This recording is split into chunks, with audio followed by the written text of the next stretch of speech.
I mocked the teacher everyone looked down on. Then he proved me wrong. I am not really someone who believes in revenge. I have always believed more in karma. In my mind, karma eventually settles things on its own, so the best thing a person can do is stay true to themselves, take a stand when necessary, and not waste too much energy on nonsense. But the story I am about to tell is not exactly about revenge in the usual sense. It was more like a quiet, competitive comeback. It was not born from jealousy or betrayal. It happened around 2013 when I was working as an instructor at a coaching institute. There was another teacher at the institute who taught Hindi. His English was very poor and his handwriting was not much better. A lot of people judged him because of the way he looked. Some thought he looked like someone from a village. His clothes were outdated and his teeth were stained from chewing pan and gutka. Because of that, many people did not even want to exchange a smile with him. His lectures were also considered boring by some students. His voice was far too loud for a small classroom of only 10 or 15 students. I taught physics and mathematics, and at first I tried to stay friendly with him. But he had a very negative way of thinking and complained constantly, so over time, I started keeping some distance from him. His personality was honestly very difficult to be around. One Sunday, our director arranged an extra 2-hour class. I had to miss an important event with someone special because of it, so I was already not in the best mood. When I reached the institute, my students were waiting for me, so I did not waste any time. I picked up the whiteboard marker and started writing a few numerical problems. After about 30 minutes, the students got bored and asked for a break. During the break, we chatted a little, joked around, and went through some of the silliest doubts you could imagine. Then the Hindi teacher walked in from the corner, wearing that unsettling smile and carrying the same negative energy as always. He sat in the last row and asked what was so funny. I briefly explained what had happened, and he laughed loudly in a way that felt almost strange. I did not take it seriously. I simply asked him what he was doing there and what he needed. He said his own lectures were nearly over and his students were taking an open book test. I said that was fine, ended the break, and went back to teaching integration and differential equation doubts. I was teaching my students in English, which they had never had any issue with, but then he started laughing at me. At first, I only stared at him. He was not my student, so I tried not to make it a big deal. I even laughed it off once. But when I started teaching again, he began mimicking me. He repeated what I said, copied my manner of speaking, and added sarcastic comments. It was clearly meant to insult me. I told him to leave the class. He replied rudely that I did not know anything. That was when I lost my temper. I went over to ask him what his problem was, and within seconds, both of us were arguing loudly.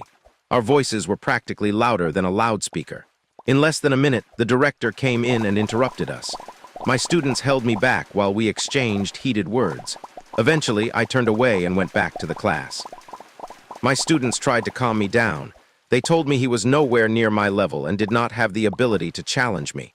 At that moment, I believed them. But that was only the first half of the story. One day, after receiving my paycheck, I went straight to a restaurant for lunch.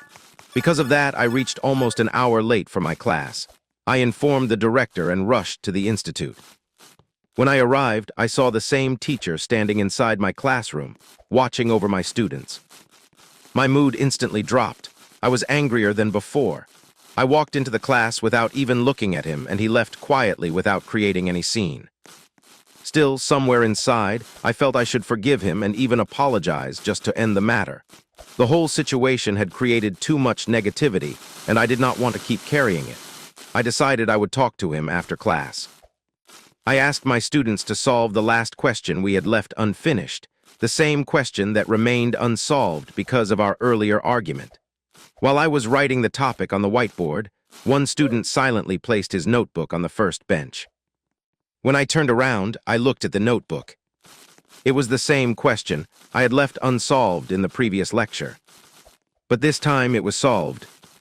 And that was not the shocking part. The shocking part was how well it was solved. Whoever had written it clearly had deep understanding and strong common sense, because the solution showed that I had been completely wrong.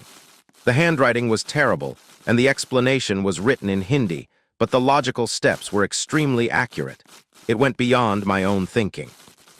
I immediately had an idea of who had written it, and I also understood why he had done it. At first, I was shocked. Then I was humbled. It felt like a defeat, but not the kind of defeat that comes from losing a great battle. It was the defeat of overconfidence. It was the defeat of thinking I was superior. Some days after that incident, I spoke to him and asked about his past. His history was as difficult and painful as the way people judged his appearance and language. His parents had died when he was young. He had funded his own education through hard labor. He had only passed class 12, but he had gotten the teaching job because of his knowledge and confidence. Before becoming an instructor, he had been close to taking a job as a salesman. Many of his habits came from the place where he had grown up. But despite everything, he was eager to learn. He loved mathematics and had even been a topper in it. The only reason he lacked confidence in teaching at the institute was because his English was weak. That experience taught me something I never forgot. Never judge a person by their clothes, their face, their accent, or the way they appear on the outside. You never really know what someone carries inside them.